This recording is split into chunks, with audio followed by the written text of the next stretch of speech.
So welcome to this session. Hopefully you are looking to get to this session on a deep dive around current California child welfare efforts to further whole child, whole community care. My name is Karen Larsen. I'm one of the presenters today. I'm the Director of Health and Human Services for Yolo County, and I'm going to turn it over to Ken Berrick to do an introduction of himself.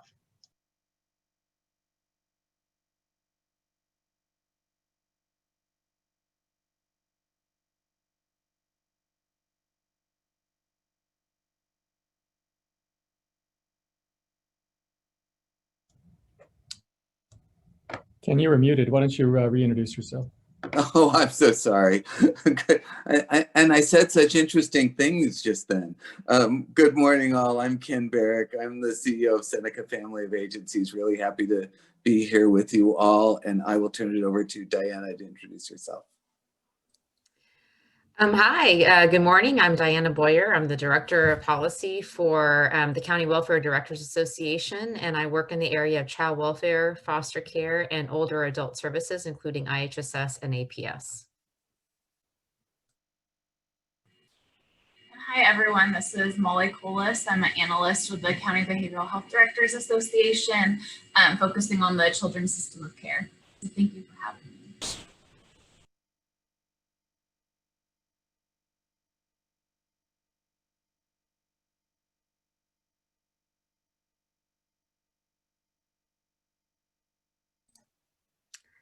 All right, this is Diana Boyer, and I'm going to kick us off today. And in this session, you're going to hear from a couple of, I think, key policy practice proposals in the area of how we can improve our partnership between behavioral health and child welfare for improved outcomes for families served by our joint systems. And so you'll hear from CWDA and CBHDA on a joint proposal that we put forward. As you know, the Department of Healthcare Services has a model of foster care behavioral health work group that is intended to inform the 1915B and CalAIM waiver renewals. And we think it's an opportunity, and we thank the state agencies for engaging with us in partnership in providing input and our vision for how we can better serve children and families. So you'll hear from a CBHDA, CWDA proposal. You'll hear from the Child Welfare Council. They have established a specific work group on this issue area committee, and Ken and Karen are going to share the recommendations from that group. We'll look at where there's alignment between the two sets of recommendations. And we'll certainly hope to have some time for questions and facilitated discussion. So next slide. So far earlier, actually, I think a year ago, maybe even more so, CBHDA and CWD leadership came together, and we felt that, and we knew this effort was underway at the state level, and felt like it would be important and monumental if our two associations, county associations, came together to create a vision for how we see our systems working together to improve services for children and families served in foster care. And so we put together a vision. It's a joint vision, and certainly it's out there. And for those that don't have it, feel free to let us know. We're happy to get it out there to folks. In our vision document, we looked at we answered these basic questions: who should be eligible for behavioral health services of those served by the child welfare system? To what kinds of services should we be providing? And then how, in what way should those services be delivered? And in what way should our systems be working together? Next slide.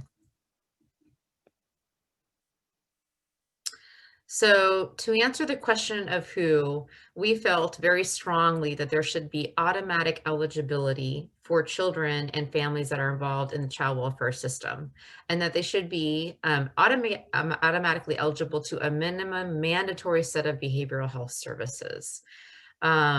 We did this in recognition that, and the belief, and what we based on increasing sort of science and knowledge and experience in the field, that those that come to our attention are by and large impacted by trauma in some way. Trauma that is significant enough that it has manifest in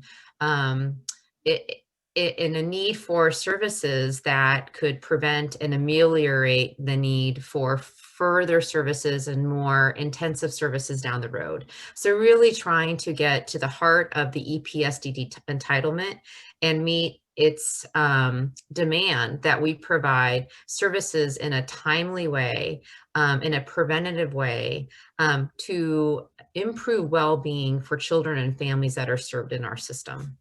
Next slide. So what does the automatic eligibility, who is that conveyed upon?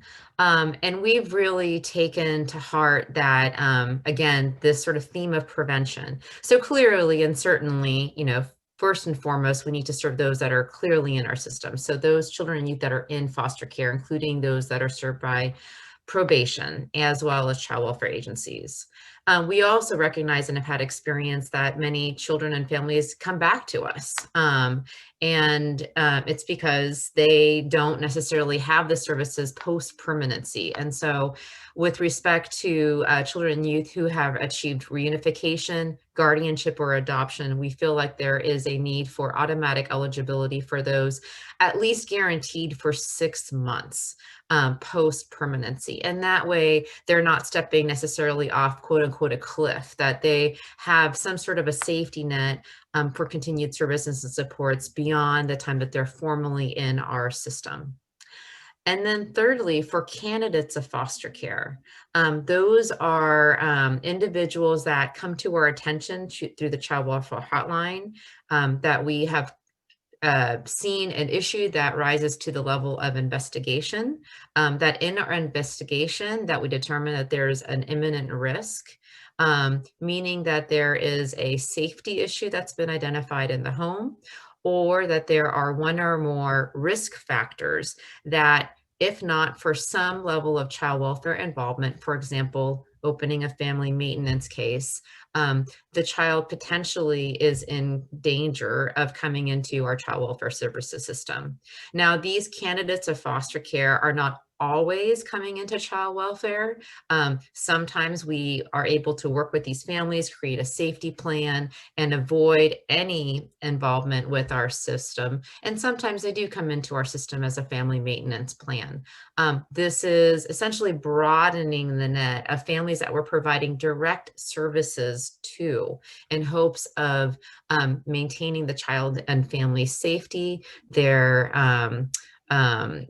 home and family unit, and reducing the likelihood, hopefully, that they will enter care at a later point in time. It is intended to be very preventative in nature and aligned with, there's an acronym here, and I apologize for that, but FFPSA stands for the Family Services, Family First Prevention Services Act. It's a new federal law that allows us to use Title IV dollars, federal dollars, to actually pay for direct services for families that are deemed candidates of foster care.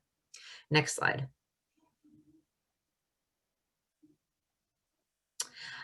So our eligibility goes beyond just the child.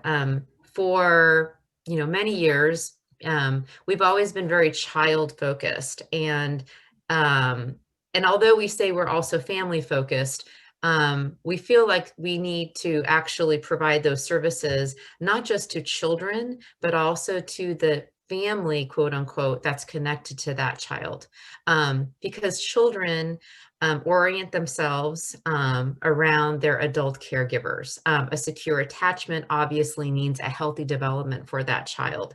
And if the caregivers are readily available, attentive to the needs of the children in their care, making those connections and guiding their child development, then they are going to be more likely to be successful in their trajectory of development. And so it's for this reason that we look at the needs of providing mental health services, behavioral health services, including substance abuse, not just to the child, but to the resource families, to their birth families, to other caring adults who are a significant support to that foster child, because we know that the outcomes are more likely to be successful if, for example, an older child is connected to an adult as they're aging out of foster care.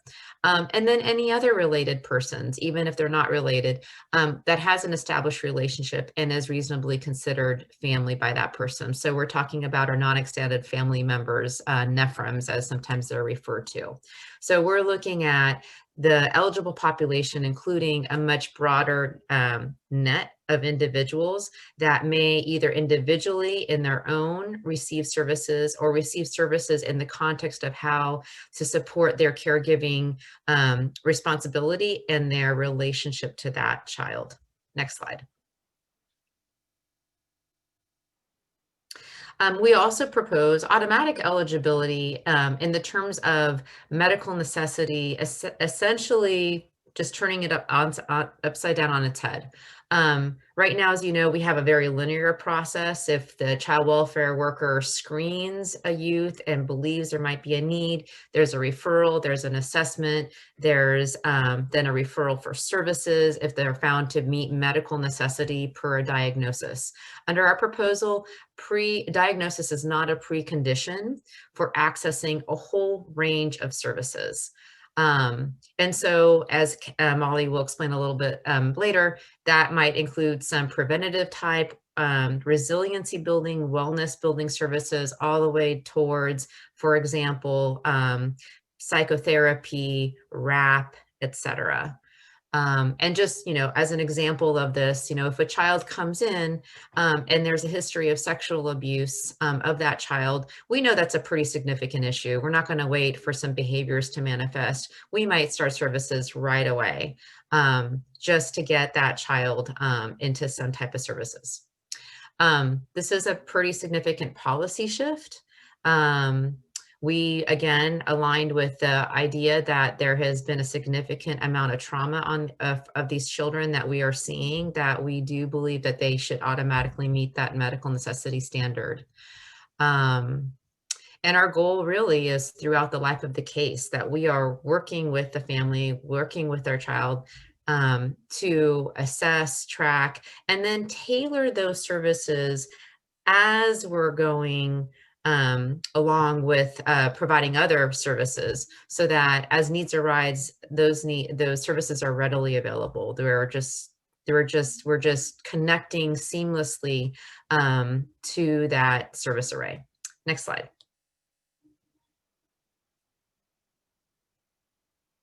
Now, before I turn it over to Molly to describe more in depth of what those services will entail, I will just say that our model is intended to build upon some existing efforts to date, where we are trying to build bridges and improve collaboration across systems.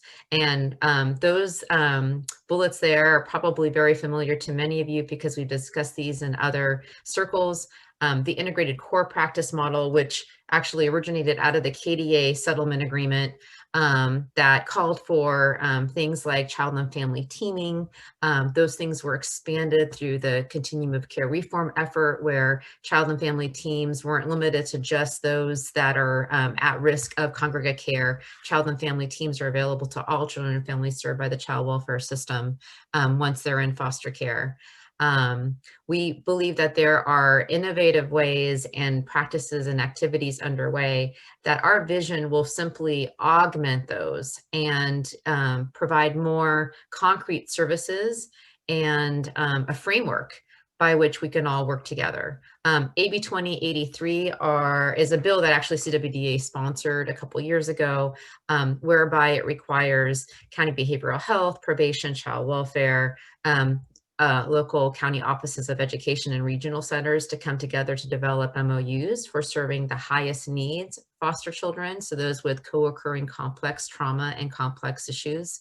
And this is our vision built also upon that effort, because we are just encouraging folks to work together across systems to meet the needs of families. And then, of course, as I mentioned, Family First Prevention Services Act is something that California is very much in the process now of developing its Part 1 prevention plan.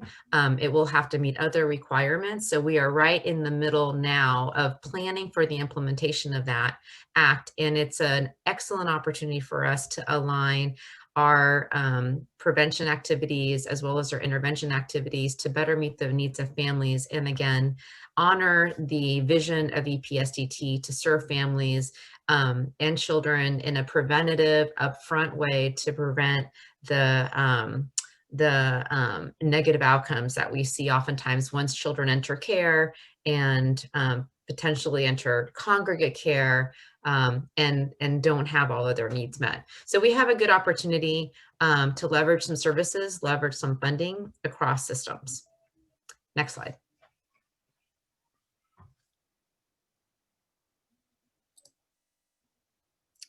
I think this is Molly. Thanks, Diana. Yeah, so I'm going to be talking a bit about the services that we're proposing here. And I'll mention that, you know, in talking about team-based services, we're really trying to pull together both the child welfare and behavioral health systems kind of to work together to provide the necessary access to services and those appropriate supports as well. So these team-based services we've proposed would begin immediately upon entry, and those again who might be at risk of entering the child welfare system, so we aren't waiting for symptoms or behaviors to manifest first. And this will really reduce the likelihood of intensive and higher cost interventions at a later time. Next slide, please.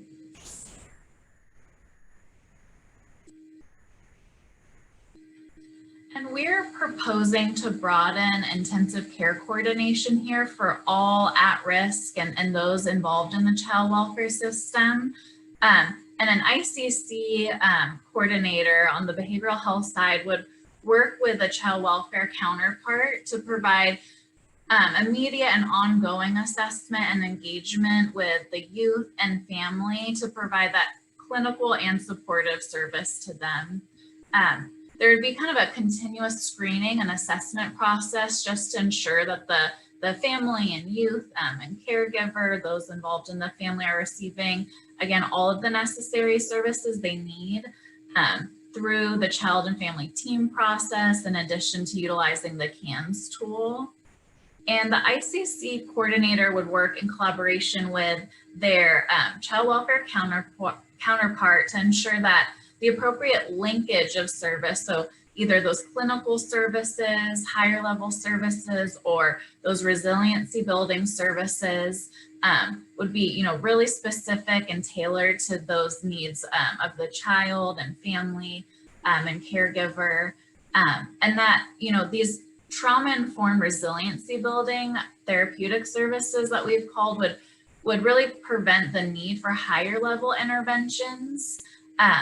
And we've also mentioned several programs kind of within this component in our paper that we believe are, you know, in alignment with some of the Family First Prevention Services Act programs that are also described.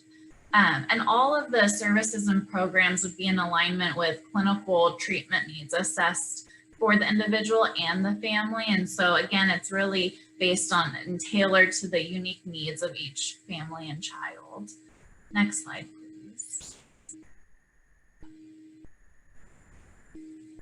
So we are also proposing to expand current eligibility criteria for Medi-Cal specialty mental health services. And I'll just also note that we go into further depth around various programs such as RAP and full service partnership in our paper. That isn't necessarily, I haven't outlined here, but just do want to note that we've described other kind of programs and services involved within those programs as well. So for individual child and family therapy, really want to encourage that this therapy is delivered in the home or community setting if the client is comfortable, as opposed to the traditional office setting. We also would like to see additional flexibilities offered here within this service to suggest that individual therapy is really expanded to the caregivers and parents and siblings, since there may be needs of the individual family that might not necessarily be directly tied to the identified client or child. And really individual therapy should be allowed in these cases because it really does benefit the entire family system, even if it can't necessarily be through documentation directly tied to the child.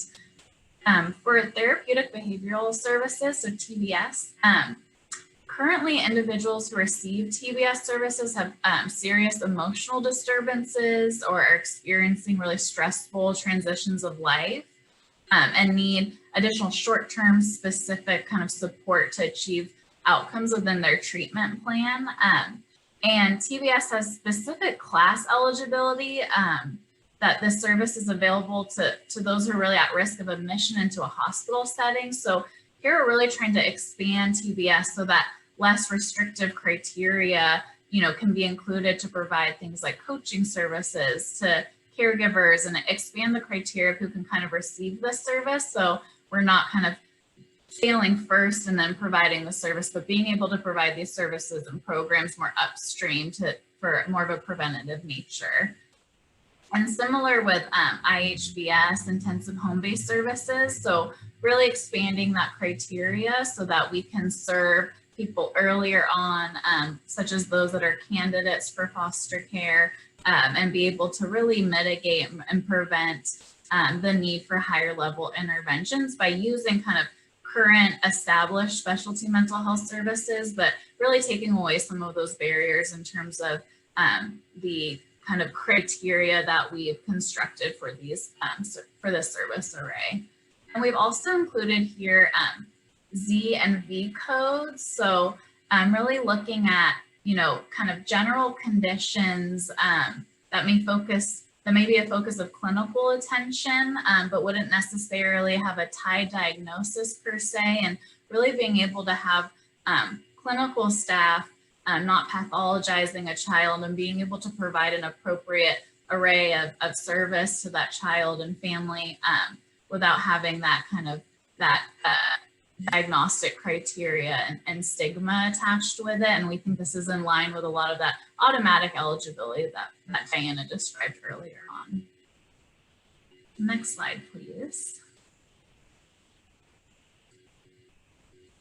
And for SUD treatment services, we did want to call that out here for the service array. So the CANS assessment and collaborative work of the child and family team should include the evaluation of SUD for caregivers as well as youth served by the child welfare system, really early on, and increasing integration and coordination for our clients that might have either a mental health need, an SUD need, or co-occurring.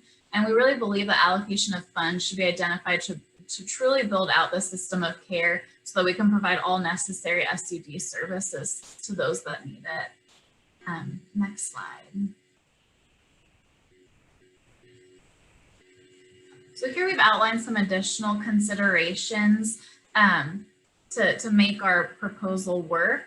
So to ensure that all children and families can access the full array of behavioral health services, workforce capacity has to be expanded for these purposes. Services have to be culturally responsive and reflective of the diversity of this population. And the state would really have to establish workforce development as a priority and partner with county agencies to expand workforce, including, peer advocates and other paraprofessionals as well, who are trained in providing trauma-informed care for children served by the child welfare system. And we've also listed some training considerations and funding, and really being able to expand the population we serve and expand the types of services. Funding would need to be considered to move this proposal forward. Thank you.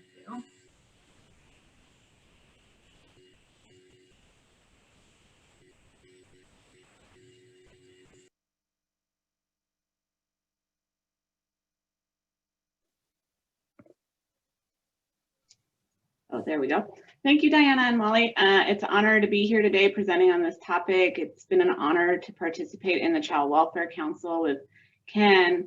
I have to start off this conversation every time I have it with just saying that I have been in this work long enough that I have watched children I knew in child welfare grow up and get themselves involved in juvenile justice systems and then grow up a little more and end up in our adult criminal justice system and then create families of their own and end up in our child welfare system. And so the impact and importance of this work can't be overstated. I think I have the blessing of working in a smaller county, so I get to have those life experiences, but every one of you attending this session probably has had similar experiences within your own communities. And so when the Child Welfare Council and CWDA and CBHDA are like two trains on parallel tracks. So hopefully as Ken and I present, you'll notice some stark similarities between what we have proposed. I actually had the honor of participating in both of these papers. And so I know there's a lot of overlap.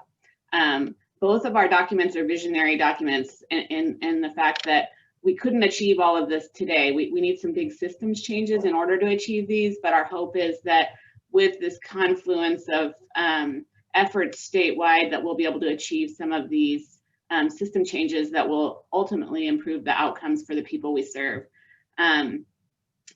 Because in order to operate across all the care systems, we really have to work together to better serve our child welfare involved youth and families. Next slide, please.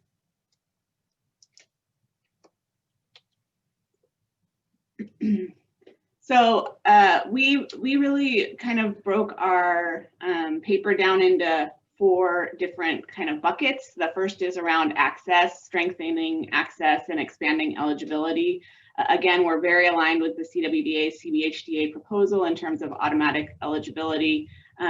We also in our paper talk about using the CANS and or ACEs scores as potential referral pathways. We also talk about aligning medical necessity determination or modernizing our definition of what medical necessity determination is, and really strengthening the referrals from child welfare to behavioral health and ensuring there's some kind of statewide protocol, some protocols for out of county placements, and integration between behavioral health and primary care. Next slide, please.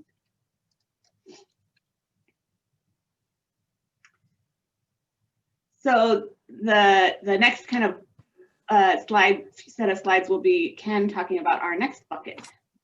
Great. Thanks, Karen. You know, I want to start by saying Gina just commented in the Q&A that this would be an incredible policy shift.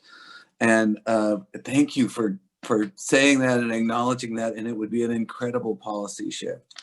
And it's also incredible that there is this degree of alignment. Our committee pulled together leadership from across departments, across the CBO community, youth advocates, substance use, and Hope Kamer and Emily Allison put together a comprehensive paper bringing the feedback and integrating feedback from all of those folks.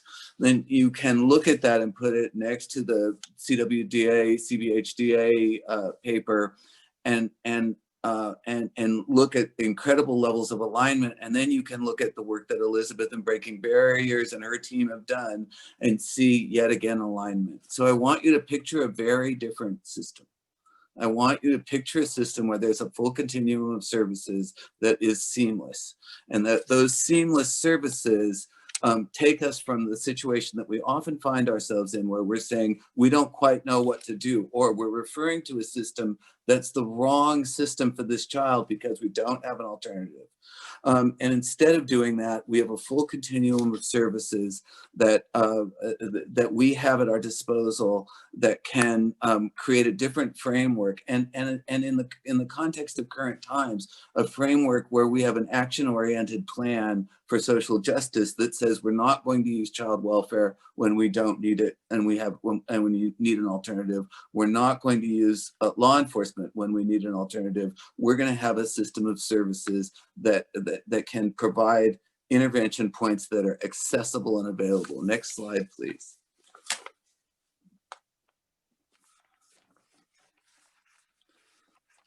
So to that equity framework, and as you're envisioning the system, I want you to picture a system that reduces disparities in schools that are created by disproportionate suspension and expulsion by having school mental health services and support services in school climate and culture as an alternative.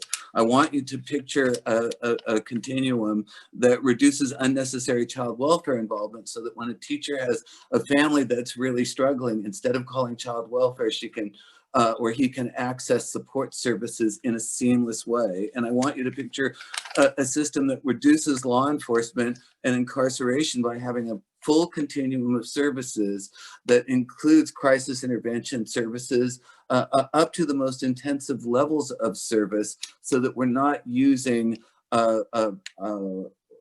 coercive methods and methods that disproportionately affect vulnerable youth in ways that are unnecessary and unhelpful and at worst racist. Next slide.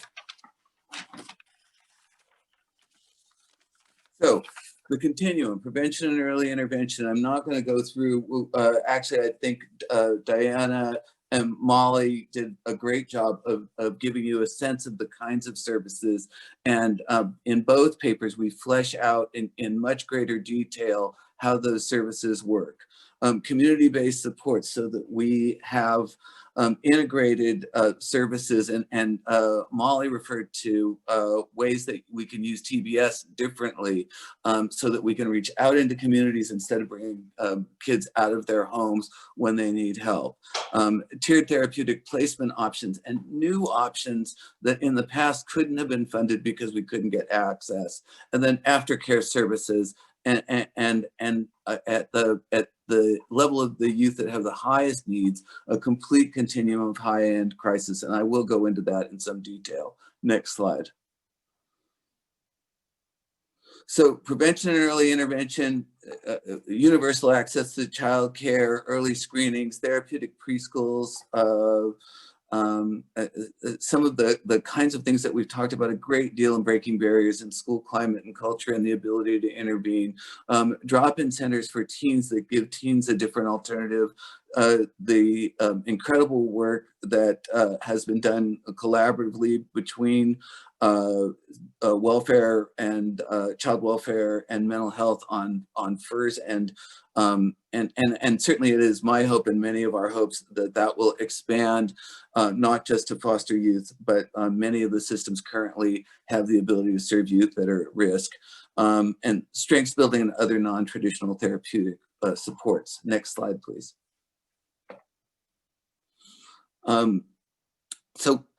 Family systems therapies, of course, to support and expedite reunification and as alternatives to separation initially. Outpatient and intensive outpatient, of course, should be easily accessible. In-home and community-based supports and peer supports. Next slide, please.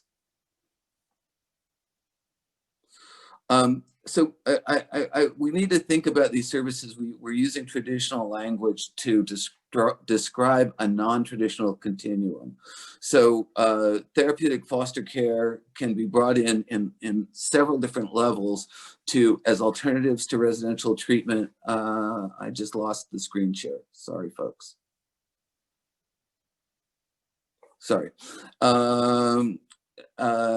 Enhanced intensive services, foster care, all part of a continuum, and using short-term residential treatment to be what it was supposed to be, which is short-term, intensive, and an alternative to higher levels of care, and also using intensive foster care and professional parenting models as individualized way rather than congregate way to avoid higher levels of care. Next slide, please.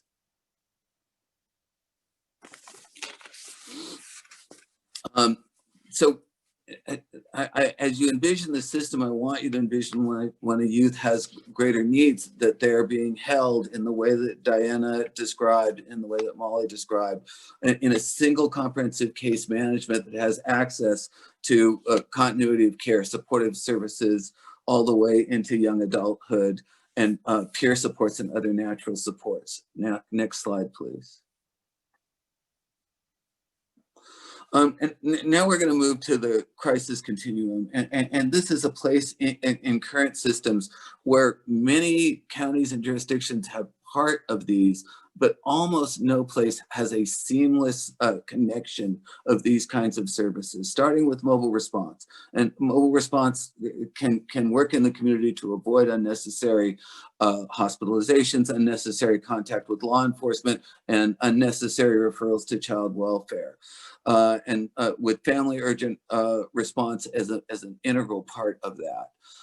Then partial hospitalization programs as an alternative to hospital, where when a youth needs an intensive intervention, you have access to that. And crisis stabilization, which are typically 23-hour programs, so that when mobile response feels like there needs to be a more structured and supportive evaluation in a more contained environment, they have access to that, but they don't have to go to a hospital in order to get that. And that should be integrated with the ability to provide integrated substance use interventions as well. And then from CSU, there need to be the ability to move seamlessly if we can't stabilize the crisis to very short-term intensive foster care alternatives, crisis residential alternatives, and psychiatric health facilities or hospitals for shorter term intervention where there's really a risk to a child's health and safety. All of that has to be integrated in a single system. And Diana talked, I think, really articulately about how that could be held in a single point of case management so that we're not having to tell our story over and over again. Next slide, please. And I will turn this over to Karen then to talk about accountability and performance improvement. Thanks, Ken. So we're rounding out the slides, so start thinking about your questions you might have for us. We're going to have some time at the end of our presentation for questions from everyone attending. I think that the next bucket that we kind of talk about in our paper, and it's really in both papers, is this need for accountability and an eye for continuous quality improvement within any reforms that we undertake, that we don't really know if the reforms are working without this augmented data collection and shared accountability. And so ultimately this becomes an equity issue, right? Because if we don't have the data aggregated by race and ethnicity, we can't see how use of every race or cultural identifier are faring. Next slide. So we are interested in holding our delivery systems accountable to the overall well-being of our child welfare involved youth and having outcomes that are specific to the unique experiences of child welfare involved youth. So we envision a set of co-created statewide goals for behavioral health and corresponding outcome metrics. We envision an expanded infrastructure to collect, synthesize, and look at that outcome data, and then this focus on continuous quality improvement. So we know that it's progress, not perfection, in any systems transformation of this type. And so having a transparent way of looking at our data and implementing continuous quality improvement to affect the trends that aren't going the way we would like. Next slide, please. And so the final kind of bucket that we have discussed is our different strategies that would need to be in place to support the implementation of our recommendations. Again, I have to say this is a visioning document. It's a beautiful vision, but there's a lot of things that would need to change in order for us to get to the outcomes we all want. So next slide, please.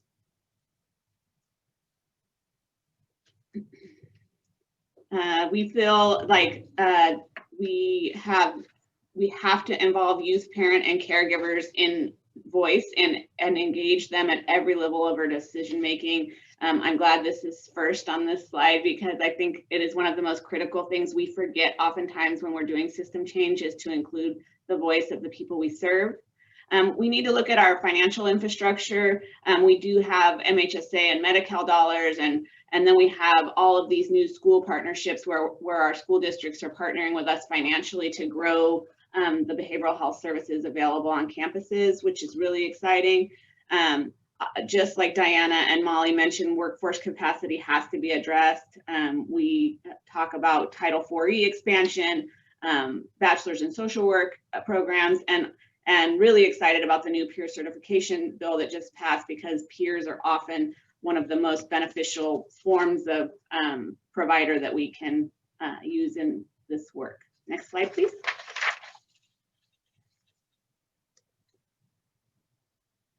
And then, as if that weren't enough things that we needed to look at, we also feel like there's definitely some statutory and regulatory changes that would be needed in order to achieve these this system transformation.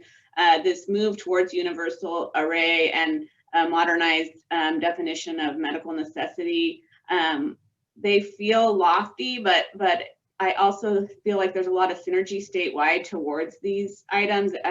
Not only our two papers, but a lot of the feedback we've heard from the legislature and whatnot is focusing in this direction. And then if there's anything we've all learned during the past several months of COVID, connectivity definitely needs to be strong statewide. This does enhance equity. And we definitely have parts of our state that are very rural and have limited access to internet and the like, so we have to figure this out. Having a statewide pool of technology like iFoster and internet access is key to where we're headed. Next slide, please.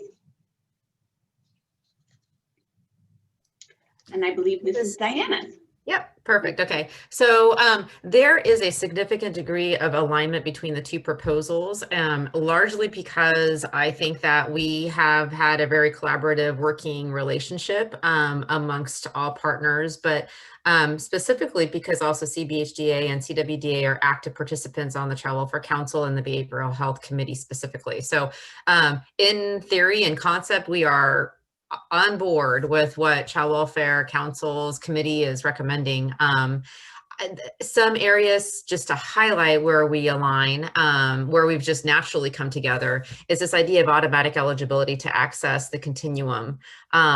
Where there's a slight difference is there's a bit more specificity on the council's proposal, or the committee's proposal, I should say, with respect to using CANS and ACEs scores to drive to services. We've sort of presumed that in a certain way in our proposal at the association level, because we assume that behavioral health and child welfare through the ICCs will be working together, joint assessments, joint work with families. In that process, we're participating in child and family team meetings, we're sharing hopefully CANS information, and so that's sort of naturally occurring. We both wholeheartedly embrace this idea of aggressive diversion from child welfare involvement. We must do more to support families of color that are disproportionately served by our child welfare services system and who have more disparate outcomes when compared to other populations served in our systems. So there is definitely an interest and strong need, and really a calling at this point, and responsibility that we have to really help families with services up front. And I think we all sort of embrace that notion. We also believe consistently in consistent services that are available to all youth. So just because an individual is living in one part of the state versus another does not mean they should not have that entitlement or access to services. Certainly there will need to be some consideration, of course, of building workforce and financial capacity that is acknowledged. And so, you know, the other thing I think of commonality is that we believe in community-based, community-driven services that are available in homes and communities. So the concept that Ken mentioned around school-based services, absolutely. Things that we could do in communities to prevent desperate outcomes are what we are all, I think, driving towards. I will applaud that there is more specificity around the data and outcomes piece on the Child Welfare Council's paper. That's not to say we don't support that. We didn't really get as far as that level, but instead engaged the Child Welfare Council's work on that. And I think we also both embrace this idea of cross-system care coordination. Again, and I think to Karen and Ken's point, you know, families are engaged oftentimes that in multiple systems, and having to retell stories, retell experiences can be traumatizing as well. And so we want to avoid that. We want to work with each other to the betterment of children and families. And so that's why it's so important that we're reducing barriers to data access, information sharing, and other things that can serve as barriers. So I think we're very optimistic. There's a lot of alignment between the two proposals before you. I think with that, we're going to go to the next slide. And I'm sorry, before we do that, Karen and Ken, did you want to add anything to the differences or alignment piece? I think No, Ken has just a quick comment on the alignment piece.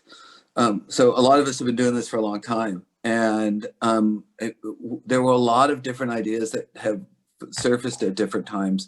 This is the first time that I have seen this level of alignment and clarity around an action plan. And this, it's so great to be presenting this at Breaking Barriers, right? Because this is the implementation of the vision that Elizabeth and Richard and so many others have brought for a long time. If we can use this momentum to create a realistic implementation plan with state and federal to support this, to say, you know, there's been a lot of abstract talk that was not implementable before. And we really have not had alignment in my mind on a vision until this moment. And if we then put county mental health directors, welfare directors, providers in a circular firing squad because we don't give them the tools as state, federal, community to implement, we really will have defeated the purpose of this. But I do think we have an opportunity to do something extraordinary right now.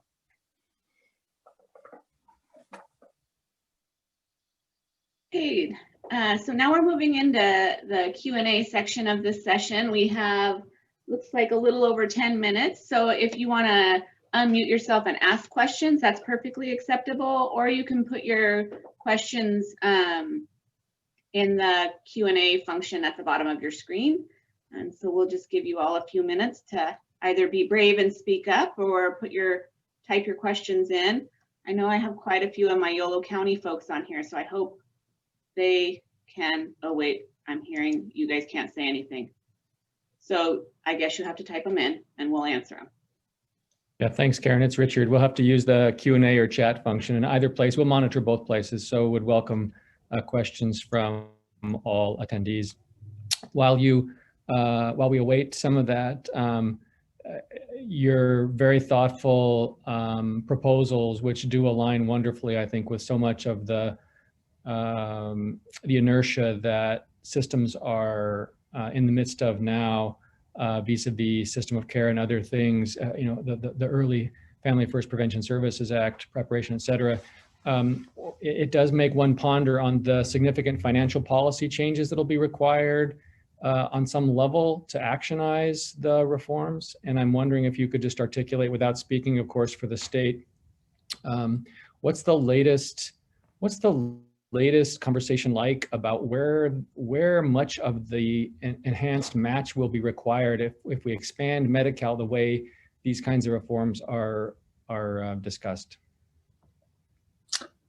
Let's start at the federal level and then move to state and local level if we can.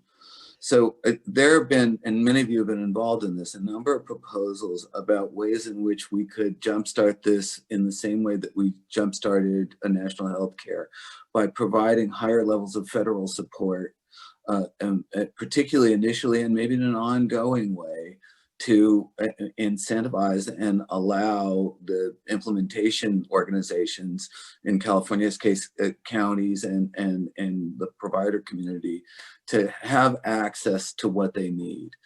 You know, part of the reason that healthcare was a success is when we said, if you bring in a new population, the feds would support you with a higher level of funding in recognition of the fact that you haven't done that before. And then that ripples to the state to say, what are the ways in which, if we believe this is the right policy and this moves us towards a more equitable society, that the state can then partner with the feds and then to the counties. And so often what happens, I think, is a reverse of that, no good deed goes unpunished. A provider, a county steps out to do something, doesn't get adequate support, and then that effort fails because it wasn't funded in a way to support it from the beginning. So I think we can take a comprehensive approach, and I'm hopeful that there will be changes that will contribute to that. You know, I would just quickly add to that point. Oh, sorry, Diana. You know, I think when we came together, you know, it was our directors, you know, and membership, as well as association staff that were thinking through, you know, really trying to answer the questions of where do we see challenges and barriers and where do we think we can move forward. And although, you know, and so in developing kind of that vision, you know, it was clear that at some point we will need to consider those funding, you know, considerations and workforce considerations. But really, I think the initial step was, what do we think is best to support our children and families? And that was really the primary focus, I think, of our paper. And, you know, and obviously things like this are going to cost, you know, this will cost money. So I think we're, you know, not quite at the stage yet of kind of determining what that would look like necessarily, but really trying to kind of agree, once we get all the parties together, do we all believe that this is what's necessary to support our families? And if that's the case, our systems will need to be funded in a way that we can actually do that. And I was just going to add, that was Molly took that, so thank you on our end.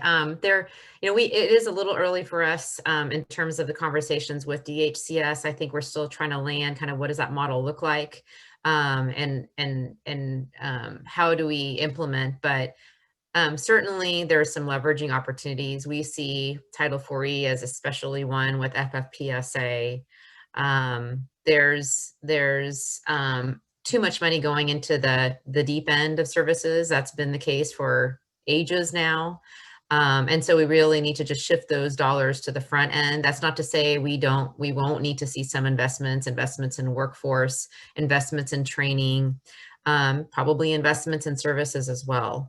But you know, how much and to what level, I think is going to be an issue that we'll be discussing in the coming months as we finalize the waiver discussions. Thank you. You know, on the Child Welfare Council side, I think the Secretary and Chief Justice from the very beginning wanted to pair provider community with county, and with great intention used Health and Human Services directors in an integrated way to do that. And because nobody understands better than Karen and before her Siobhan, the pressures that get put on county systems, and then and those pressures flow downhill to providers to implement in ways that we haven't been funded and supported to do. And so we went the other way around. We said, if we did this, what would it take here? And now that we have a vision, it can get pretty clear pretty fast on how to execute. Ken, thanks. I know it's a complex answer, but wonder if maybe Diana, you could take a stab at Melissa's inquiry about just a little more detail about how the 4E adjustments under FFPSA might assist this leveraging that we're talking about. Sure. So under FFPSA, for the first time, we as a child welfare system are able to purchase services using Title IV-E dollars. That is normally funding that has been reserved only for board and care of children that are placed in the foster care system, as well as administrative activities related to social work. With FFPSA, we would be able to purchase services, specifically behavioral health services, parenting skills services, substance abuse services, for families. And regardless of whether or not they meet our eligibility requirements, that's another positive benefit of FFPSA. We're not doing a income determination test where many of our families don't meet that level. And we're able to purchase services directly. The services do need to meet a level of evidentiary basis. 50% need to be supported or well supported for the first 2 years based on a clearinghouse that's maintained by the federal government. In addition, there's a requirement that we're not supplanting and that we are the payer of last resort specifically. So where that intersects with the Medicaid entitlement is one under current conversation. And I will say it has not been settled, but clearly there is a way to purchase services that are behavioral health services using the Title IV E-dollar, using the Medicaid dollar for the families that we jointly serve. If, for example, there is a service that we can provide and we're not able to grab that Medicaid dollar quickly enough, we could pay for it with the Title IV E-dollar until we can get the Medicaid dollar in place. So there are ways to use and leverage those dollars to provide those services and pay for those services for that population. It's something, Melissa, that we're still, clearly it's under discussion because we don't have our state plan yet in place. And I anticipate a lot more conversation in the next year.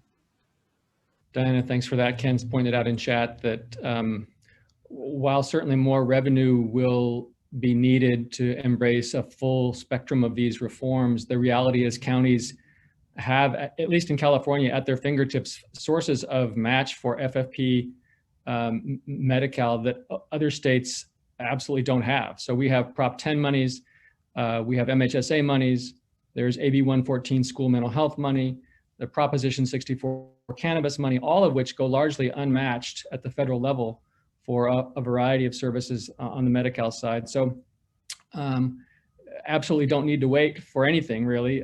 We just need to actionize on some level the leveraging that's before us while your reform proposals take deeper root. Looks like we got time for just one or two more questions potentially if others have inquiry this morning.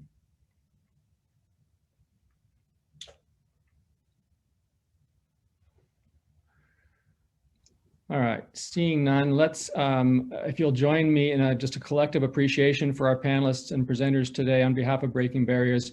Really appreciate your bringing this timely and much needed conversation to our audience today. Thank you all very, very much. Thank you for having us. And I think now we end this session and go back to the main session for our final presentation of today. Thank you all.